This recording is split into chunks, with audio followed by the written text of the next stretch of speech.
Welcome on board, beautiful Athlete. Thank you very much for clicking. Lots of love and respect. On this video, we shall be reacting to some interesting clips. This one, I'll also be watching them for the first time. I don't know what they entail, but I'm sure we shall be entertained. It's full of good vibes, my friend, spreading love to the whole world. Before we dive in, here we share words from this book, the Bible, the constitution of human beings, just to add more wisdom to our souls. Today it says, by faith we understand that the universe was formed at God's command, so that what is seen was not made out of what was visible. That's Hebrews 11, verse 3. Let's give thanks for life and leave your comments what you understand about that word. Thank you, Father, for this day. Thank you for your love, Father. Thank you for your precious child, today's viewer, Father. Thank you for directing them here.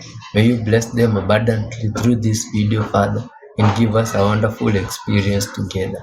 Feed this viewer's heart with your love, Father, and may they see your goodness in their lives. Do incredible things for them, Father, and be with them from where they are. In your holy name, Jesus Christ, we give thanks for everything. Amen. Child of God, let's take a look at this. You can have an extraterrestrial being or craft that will not be 3D, right? So this is a solid three-dimensional, kick it, throw it, hit someone in the head with it.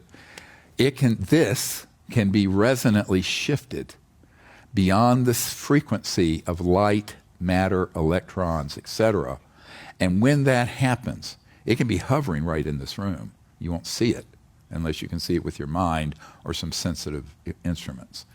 But it'll be there. But it'll be in the near astral, or the interface between astral and 3D.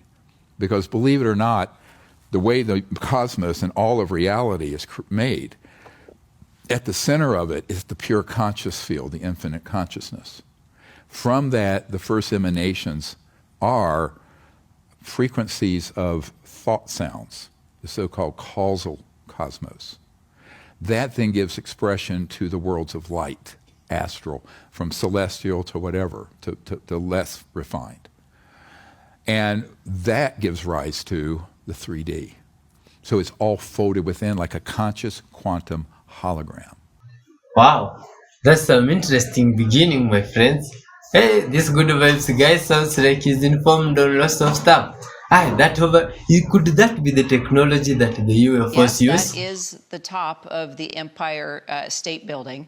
I am not from New York, but maybe my producers can kind of let me know. Whoever is familiar with the Empire State Building, you can educate me while I'm on the air. What is access to the top of this building? Are you, if you come to visit the Empire State Building, how far are you allowed to go? Do you buy tickets?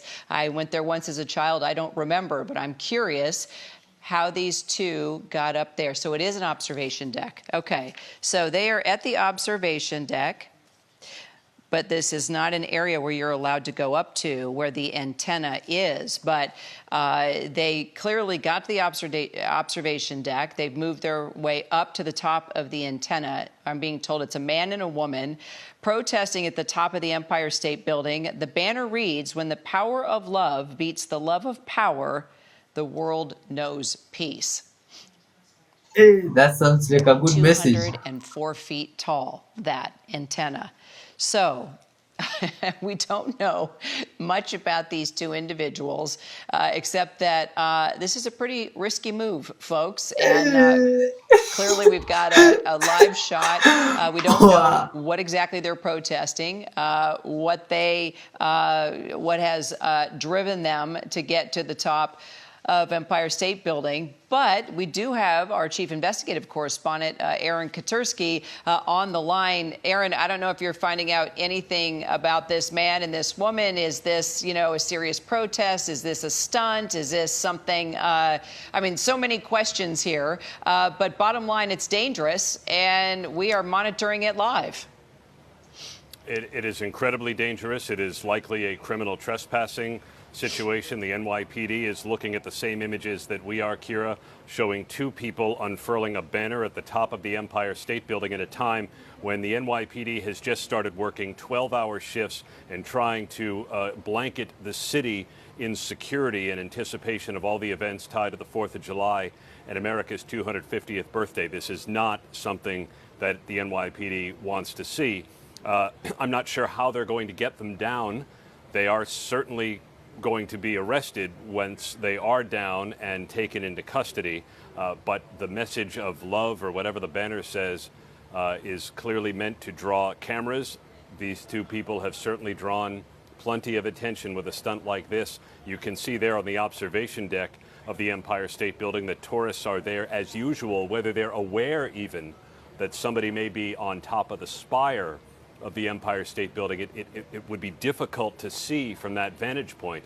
But tourists are up there all the time. This is clearly a breach in security and something the NYPD is now aware of. I've been texting with sources, Kira, and they're watching the same pictures we are. President Trump took his first flight on the new Air Force One gifted by the Qataris. Let's take a look inside the cabin and at the controversy. The president has repeatedly said the old Air Force One was too old and not appropriate to represent our country. There haven't been a lot of photos released of the interior, but the press pool describes it as luxurious and says there are large tan leather seats that have a massage feature and can lie flat. The plane's interior colors have also been altered with more gold and dark wood compared to the older model. The new plane is worth an estimated $400 million and required the Air Force to make modifications for the safety and security of the president, like encrypting communications and installing counter-defense systems. Air Force Secretary Troy Mink told the House Armed Services Committee the Air Force spent less than $400 million taxpayer dollars on the renovations. Some congressional Democrats and Republicans have raised ethical and national security concerns since Trump announced he was accepting the plane in 2025.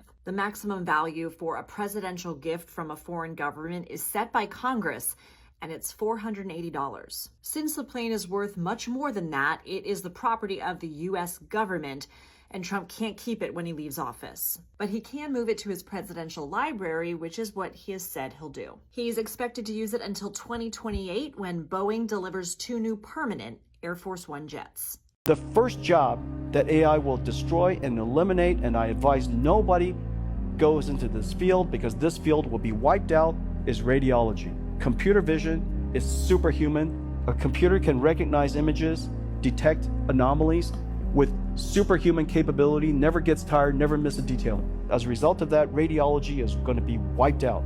I think he's right, but not because AI is going to replace radiologists overnight. I think it's going to replace most of the jobs, though. Today, a hospital system might have 10 radiologists. In the future, it may only need 1 or 2 overseeing AI across multiple hospitals and stepping in pretty much for the final read or difficult cases. The bigger concern is what happens over decades. Fewer jobs means fewer people going to radiology. That means fewer teachers, fewer researchers, and fewer experts that are advancing the field. Eventually, you end up with this idiocracy-like effect where people know how to supervise the AI, but fewer people actually know how to read the scans themselves. What do you guys think? Is radiology the field that's most at risk, or is there another profession altogether that AI is going to wipe out? Let me know.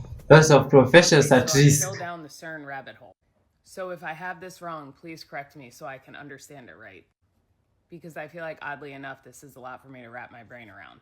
So it's a machine over in Sweden by Geneva that scientists use to try to recreate like the Big Bang Theory or whatever. Okay, got that part. But then in the spiritual world, they're saying that basically these scientists are fucking with energy that they shouldn't be fucking with, and that it has outside effects on the general public. And correct me if I'm wrong with this. So the point of me posting this is so I can get this right and you guys can tell me if I'm right or wrong. Then there's like a subset third group of people who connect the dots with major events that happen when this shit turns on and off, like the 2008 mortgage crisis, COVID, all this other mess, that people are just observing and aligning and hypothesizing, speculating, whatever you want to say, that there may be some connection to this. So for us to be aware, to open our minds and know that some shit could go south before it gets better. Am I right in this? And if I'm wrong, correct me, or if I missed something, let me know, because I've been on this hole since yesterday and I want to understand it and I don't know if I'm quite there yet. So what do you know about CERN, and what am I getting right or wrong, or what am I missing? Are there any main points that I have not taken away from this yet? Let me know. I can't make this shit up. I can't make this shit up, bro. What the fuck? I can't make this shit up, bro.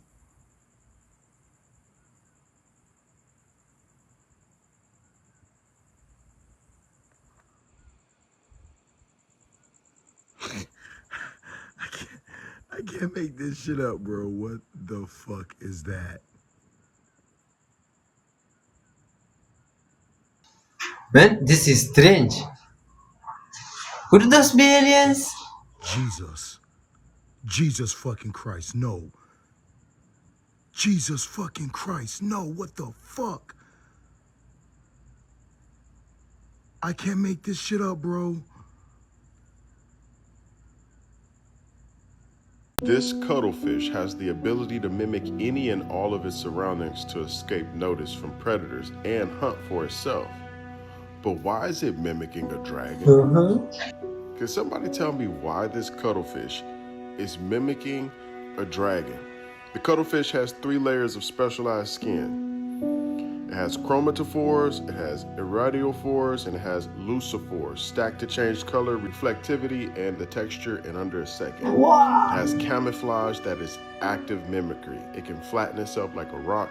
It can ripple the sand or flash bold patterns, and like a hypnosis to freeze its prey before it strikes. But this one has flaring its arms into like a jagged horn shape with rippling scales and color pulsating down its body to mimic what looks like a straight up dragon. Now, how can you mimic a dragon? Unless you have seen one.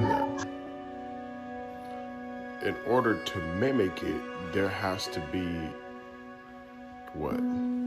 What does there have to be? I'm not saying that they actually go to the depths of the sea and they've seen one, and maybe it was asleep, and then because they have that in their memory, they can go across and do what just like they've seen before. I even had a conversation with Theodore Roosevelt. I said, what did you think about the Panama Canal? Do you consider that your greatest achievement? How do you feel about the fact that the Democrats gave the Panama Canal away to Panama for $1? Do you consider the Panama Canal your greatest achievement? Well. Right then, yes. The canal stands as one of my proudest battles, no question. But greatness is a strange thing. It isn't always the biggest or boldest job that matters most. The Panama Canal showed what America could achieve if we held steady and acted fast when the world dragged its feet. That said, I measure my greatest work by the lives improved. Parks set aside, food and drugs made safe, the square deal given to all, not just to a few. Still, when I stood in the mud watching those steam shovels, knowing ships would pass through, changing the world's map forever, I felt I'd left a mark that would last. Okay, you did. Thank you. See them boats out there, they have to pay to be there, yeah? But who are you paying? Who owns the sea? How can you own the sea? Like, who are they buying it off? Do you know what I mean? Have they offered Poseidon some Bitcoin for it? Have they dived to the bottom of Davy's lockers and Davy Jones' locker and had a meeting with the Kraken? I'll tell you what they've done. They wrote up a Microsoft Word document, we hereby declare ownership over the sea, and then they signed it themselves. They signed it themselves. That sea is no more yours than it is mine. If that was my boat out there, I'd say, prove to me you own the sea, prove it. And I don't want to see some boggy document where you've signed it yourself. Where's it written in the sea that you own it?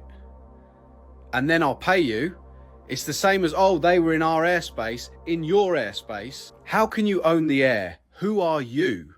Buy the air off of humans, invented Microsoft Word, then started writing up documents, claiming ownership over the natural world, and then signing it themselves. A Chinese supercomputer is now considered the fastest on Earth. NPR's John Ruwich reports the new ranking knocks the U.S. down a notch. The number one supercomputer on the top 500 list is called Linshine, or Lingsheng in Chinese. It sits in the city of Shenzhen, and its debut on the list bumps the Lawrence Livermore National Lab's El Capitan supercomputer down to number 2. The Chinese system was clocked doing a blistering 2.198 exaflops, or 2 quintillion 198 quadrillion calculations per second. Linshine was developed in China using Chinese gear, and the National Supercomputing Center in Shenzhen says it's an all-CPU design. That's significant because the best GPU chips are made by U.S. companies and are barred from export to China on national security grounds. The Shenzhen Supercomputing Center says China's return to the top of the supercomputer list marks a new era in supercomputing. John Ruwich, NPR News. I'm Corva Coleman, NPR News. For more of today's news. Wow. This guy is in China as my friends are extremely wise. And you know that. There's certainly been an aggressive amount of uncharacteristically massive earthquakes, all happening around the entire world at the exact same time, hasn't there? Almost like, I don't know, something is activating, something is waking up, something might potentially be making its way to the surface after 70 years of a treaty, perhaps? Now, I'm not saying I believe in hollow earth one way or the other, but I don't believe in coincidences. And for me to say something is ironic doesn't sit well because, well, I don't believe in irony. But isn't it ironic that a week prior to all these earthquakes happening all over the world, at the same time, mind you, that all the pyramids around the entire world emitted a similar frequency, an electric pulse, if you will, and activated all at the same time? Coincidence? Conspiracy? Now, collectively, I think the majority of us know exactly what's happening, and the rest of the world will wake up to it soon. But I want to have this conversation because none of this is random, and you know that. I'm going to tell you the craziest thing a doctor told me about humans that makes a lot of sense. He said humans lived longer, 300 to 1,000 years when there were no beds and no shoes. He said, as a matter of fact, everyone in his family lives to be over 100 years old. And he said, if this information got out, the medical industry would probably collapse. So he said, think about this. Grounding. If you sleep on the floor, the earth, it pulls out toxins out your body. Your feet, when you walk barefooted outside, that grounding also pulls metals and toxins out of your body. So he said, in his family, they sleep on the floor. And they do at least 30 minutes outside grounding. So he also said, if you want to take it a little bit further, get you some copper and wear a copper bracelet. It helps with your grounding. But yeah, he said beds and shoes help the medical industry make a lot of money. I'm out. You know that when you look at something and you applaud it or say yes to it, that you include it in your vibration? But in the same way, when you look at something that you would vote vehemently against, you shout no at it, you still are including it in your vibration? There is no such thing as no in a vibrational universe, because attention to anything is an activation of it within you, which is an invitation of it.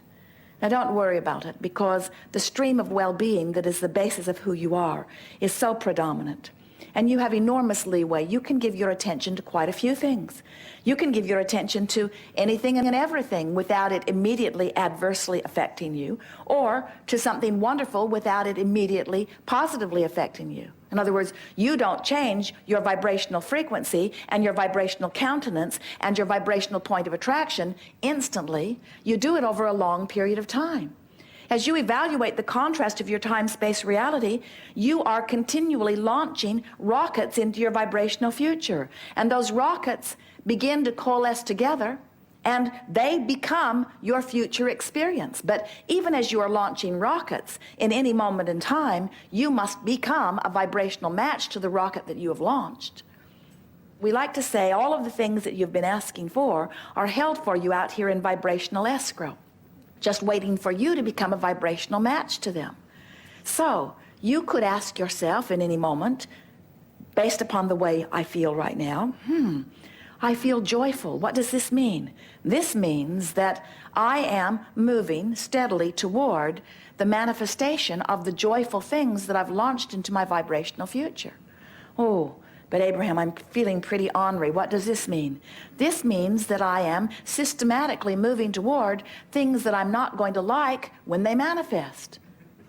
The way you feel is your indication of what you're moving toward. And eventually, as you hold a thought, a belief pattern, that's all a belief is, isn't it? Is a thought you keep thinking. As you continue to beat the drum of something, you continue to activate it within you. And in time, there is a tipping point. You know, the teeter-totter that is on the fulcrum, and for a while it doesn't move, it doesn't move, it doesn't move, it doesn't move, it doesn't move, it doesn't move, it doesn't move, it doesn't move, and then there is a tipping point. You can even balance it so that you're like right about here. I'm not moving toward what I want, but I'm not really moving away from what I want. And then one more step, it tips and manifestation occurs. It's not exactly like the tipping of a teeter-totter. It is that 99% of your creations are completed vibrationally before you see physical evidence. So you are on the brink of many things. That's why you say to us, it just came out of the blue. And we say, hardly. You've been working on that one for about 25 years. In other words, you just can't complain about things day after day, year after year. You can't join those groups and get those magazines. You cannot be part of that thought process without becoming a very strong attractor of whatever it is that you are activating. Wow, man, child of God. Interesting videos there we had today. Good vibes, child of God. In this video here, it's telling us if we want good stuff, we should also be good people. Spread love, my friend, and love will come back to you. Well, today we had a roller coaster of videos, from the creepy ones, my friend, strange ones, to people sharing their minds, what they think could be really going on. Like the brother there, who is telling us that all these strange happenings in the world recently, the earthquakes, water, wind scurry that can carry stuff, it could be that a treaty that was signed maybe 70 years ago have expired. Do you really agree with that one, my friends? Tell me what you think about it. Also, there was a brother who told us his thoughts about the doctor that he once met, who told him how the bed and the shoes could have destroyed, could have given money to the medical industry. Which, my friend, I think about it and it makes sense maybe a little bit here from this side of the world. When growing up, going to school, we didn't put on shoes. Myself, I put on shoes properly after I finished primary school. That's when I was introduced to shoes, and it used to be like that normally.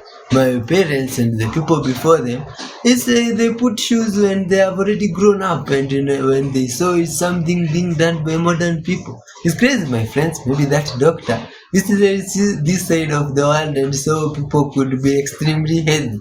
And that's what was helping them. Anyway, that's just my thoughts, my friend. What matters the most is yours. I'd like even to hear your opinion on the new look that the King of English lands gave that plane, the jet, the one that he was given, and made it look extremely luxurious. Added new seats, gold in it. Well, the king has some interesting taste. And next on that one, it seems like he added more value to the plane than he found it, which is a good deal. And the King of English is always surprising us. There was a video there with him talking with the Roosevelt guy.